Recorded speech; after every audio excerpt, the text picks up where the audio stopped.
এটা শাহরুখ খানও এই ক্যারেক্টার করতে পারতো না। শাহরুখ খানের দ্বারাও তুফান করা সম্ভব না। এই গোটা এশিয়ার মধ্যে একমাত্র শাকিব খানের দ্বারা সম্ভব। এবং শাকিব আসসালামু আলাইকুম বন্ধুরা, আশা করি আপনারা সকলেই ভালো আছেন। তো আজকে যে বিষয়টা নিয়ে আপনাদের মাঝে হাজির হয়েছে সেটি হচ্ছে, আপনারা সকলেই জানেন যে শাকিব খানের তুফান সিনেমা বাংলাদেশের ঝড় তুলে ফেলেছে। সকলেই এটা নিয়ে প্রশংসা করছে। তো এবার একজন পরিচালক তিনি তাকে প্রশ্ন করা হয়েছে, শাকিব খান বাদে যদি এই সিনেমা অন্য কাউকে দিয়ে করানো হতো তাকে তাহলে কীরকম হতো। তিনি সেখানে বলছেন যে শাহরুখ খানও করতো এই সিনেমা, শাকিব খানের জন্য পারফেক্ট। শাহরুখ খানও এত ভালো অভিনয় করতে পারতো না, বা সালমান খানও এত ভালো অভিনয় করতে পারতো না। তিনি এই অভিনয়ে যেটা করেছে শাকিব খান, তো সেটাই তিনি বলছেন। চলুন আমরা তার মুখ থেকেই সে কথাগুলো একটু শুনি। এটা শাহরুখ খানও এই ক্যারেক্টার করতে পারতো না। শাহরুখ খানের দ্বারাও তুফান করা সম্ভব না। এই গোটা এশিয়ার মধ্যে একমাত্র শাকিব খানের দ্বারা সম্ভব।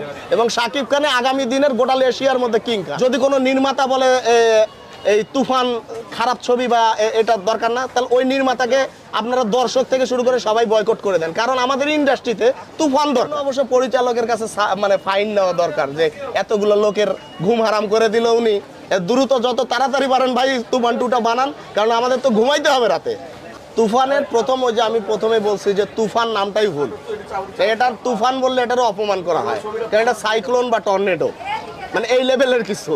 মানে এখন পর্যন্ত হাইট থেকে বাইরে হতে পারে না। মানে এত মানে এটা কি দেখলাম আসলে, বেঙ্গলি মুভি আসলে এই লেভেলে পৌঁছাইছে, এটা বলা যায় না আসলে।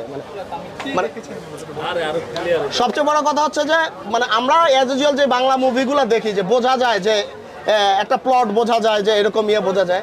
তুফানের একটার পর একটা কি হচ্ছে এটা মানে বুঝে ওঠাটাই কঠিন। মানে কি দেখতেছি, মানে মানে সব মানে মানে মানে একটার পর একটার সাথে আরেকটা সিকোয়েন্স যেভাবে যাচ্ছে, বা মেকিং আর ক্যারেক্টার, আপনি চিন্তা করেন কে নাই এই মুভির মধ্যে।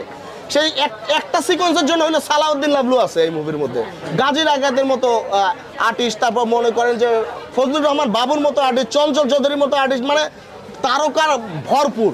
মানে মনে হয় কোথাও সার নাই। যদি একটা সিকোয়েন্স, সেখানেও মনে করেন একটা সুপারস্টার তারকা আছে এক সিকোয়েন্সের জন্য হলো। এটাই তো এটাই বলবো। আর সর্বোপরি বলবো যে তুফান যদি অন্য ভাষায় মানে ডাবিং হয়, তুফান যদি মনে করেন হিন্দিতে ডাবিং হয়, আমার মনে হয় যে বলিউডেও গত 10 বছর এরকম ছবি হয়েছে কিনা কে জানে। এটা বলিউডকে টেক্কা দেয়। আমরা তামিল বলি, যেমন তামিল ইন্ডাস্ট্রি কিন্তু হিট হয়েছে হিন্দিতে ডাবিং এর পরে। তা আমার মনে হয় যে এই তুফান যদি হিন্দিতে ডাবিং হয়, আমার মনে হয় যে মানে বলিউডে এটা একটা আলোড়ন তৈরি করবে। মানে আমাদের গত কয়েক বছরে, মানে আমার জ্ঞান হওয়ার পর থেকে বাংলা সিনেমা, আমার জ্ঞান হওয়ার, আমি একজন সিনেমা প্রেমী মানুষ, আমি নিজেও একজন ছোটো মোটো নির্মাতা, আমিও চলচ্চিত্র নির্মাণ করেছি। তো যাই হোক, আমি শুধু এতটুকু বলতে চাই যে আমাদের ইন্ডাস্ট্রিতে সেকেন্ড কোনো তুফান হয় নাই।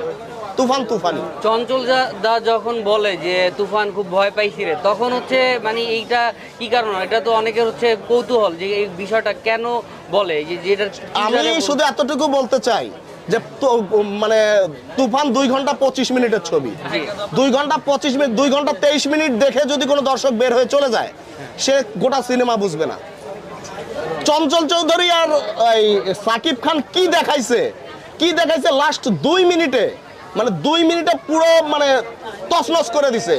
মানে গোটা ইন্ডাস্ট্রিতে 2 মিনিটে বাঁচাই দিছে। যেমন এর আগে আমরা দেখছি না যে আরেকজন পরিচালক, নাম বলি না, যে সাকিব খানকে মেরে ফেলছিল লাস্ট দিচ্ছে। একটা জিনিস কি, আমরা কিন্তু বাঙালিরা ইমোশনাল, হ্যাঁ। তো আমরা যখন প্রধান চরিত্র, আমাদের ভালো লাগার চরিত্রটা মারা যায়, এটা সহজে ক্রিয়েট করতে পারি না।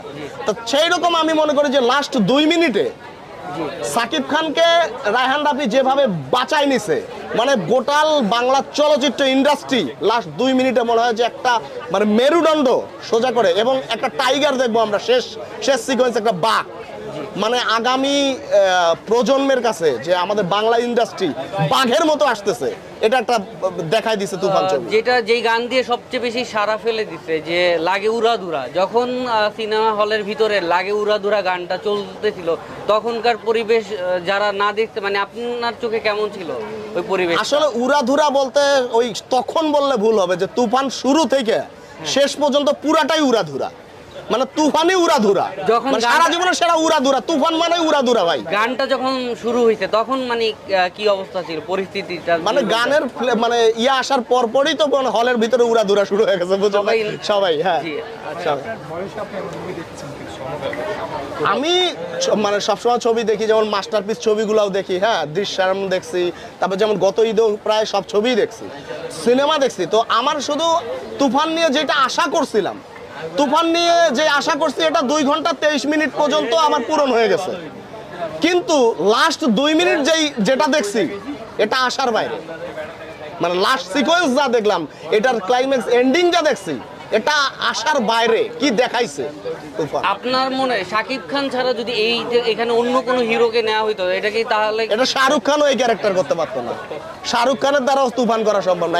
গোটাল এশিয়ার মধ্যে একমাত্র শাকিব খানের দ্বারা সম্ভব, এবং শাকিব খানে আগামী দিনের গোটাল এশিয়ার মধ্যে কিং খান। ইয়াশ, রণবীর কাপুর, ওনাদের থেকে কি এটা ভাই আমি তুলনামূলক শুধু বলি যে যদি এই তুফান, শুধু বললাম তো যে তুফান শুধু অন্য ভাষায় ডাবিং হইলে, সব দেশের ভাষায় ডাবিং হইলে সব দেশের সমস্ত সুপারস্টার ফ্লপ হয়ে যাবে এক শাকিব খানের কাছে। বলছিলেন যে যারা নেতিবাচক মন্তব্য করছে তুফান নিয়ে, তাদের উদ্দেশ্যে কি বলবেন?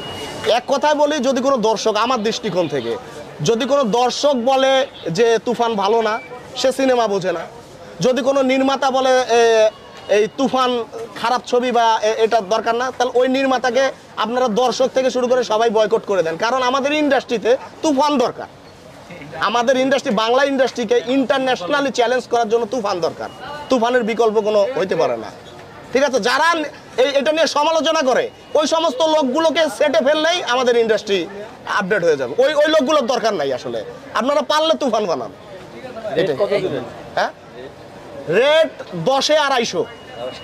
বা শাকিব খানের অন্য সব মুভির থেকে এটা কতটুকু ডিফারেন্ট? মানে এই মুভিতে তো আমি শাকিব খানকে দেখি নাই ভাই, এই মুভিতে খালি তুফান দেখছি। মানে এই মুভিতে শুধু তুফানটাই দেখছি। এই তুফান আর শাকিব খান এক না। অলরেডি যে শুট করা যেসব মুভি আছে এইগুলো তখন এই তুফানের পরে যদি এখন যদি হালকা এখন আমি শুধু বলি, আগামী 1 বছর আমি বলতেছি যে আমার মনে হয় কোনো ছবি আমার টাচ করবে না, মানে কোনো ছবি ভালো লাগবে না আগামী 1 বছর। এখন তুফানের চেয়ে আরো বেটার কিছু বানাইলে হয়তো দেখা সম্ভব, কিন্তু তুফানের চেয়ে যদি আর মানে এই গ্রেডের সিনেমা না হয়, তুফান গ্রেডের না হয়, তাহলে সম্ভব না। তাহলে পরিচালক রায়হান রাফি কি প্রমাণ করলো যে এই অল্প বাজেটের মধ্যে একটা বিশ্বমানের ছবি মুভি? বাজেট কি তো দেখি নাই, তবে কখনো এই ছবি দেখে মনে হয় নাই যে এটা অল্প বাজেটের মুভি। অল্প বাজেট বলতে অল্প বাজেট মনে হয় নাই। যেই সব মুভির সাথে তুলনা করা হচ্ছে, তো সেই এই তুফানের সাথে বাংলা কোনো চলচ্চিত্রের তুলনা করা তো ঠিক না, এটা হয়নি। এখানে কিসের তুলনা? তুফানের সাথে কোনো তুলনাই নেই, কোনো ছবির তুলনা নেই। তুফান 2 কবে আসবে ততদিন পর্যন্ত তো ভাই এখন ইয়ার ভিতরে আছি, ইয়ার মধ্যে আছি, কারণ না দেখা পর্যন্ত ঘুম হবে না রাতে। তুফান 2 কি বানাবে, বুঝছেন না? এই জন্য অবশ্য পরিচালকের কাছে মানে ফাইন নেওয়া দরকার, যে এতগুলো লোকের ঘুম হারাম করে দিল উনি। দ্রুত যত তাড়াতাড়ি পারেন ভাই তুফান 2টা বানান, কারণ আমাদের তো ঘুমাইতে হবে রাতে। তো বন্ধুরা, আমরা স্ক্রিনে সে কথাগুলো শুনলাম। তিনি বলছে যে আসলে শাহরুখ খান, সালমান খান তারাও নাকি এই ধরনের অভিনয় করতে পারতো না, আর শাকিব খান এত উপর লেভেলে চলে গেছে। তো আসলে এই বিষয় নিয়ে আপনাদের যদি কোনো মতামত থাকে তো অবশ্যই কমেন্ট বক্সে জানিয়ে যাবেন। তো বন্ধুরা, ভালো থাকবেন, সুস্থ থাকবেন, দেখা হবে পরবর্তী কোনো ভিডিও নিয়ে। সে পর্যন্ত ভালো থাকুন, আল্লাহ হাফেজ।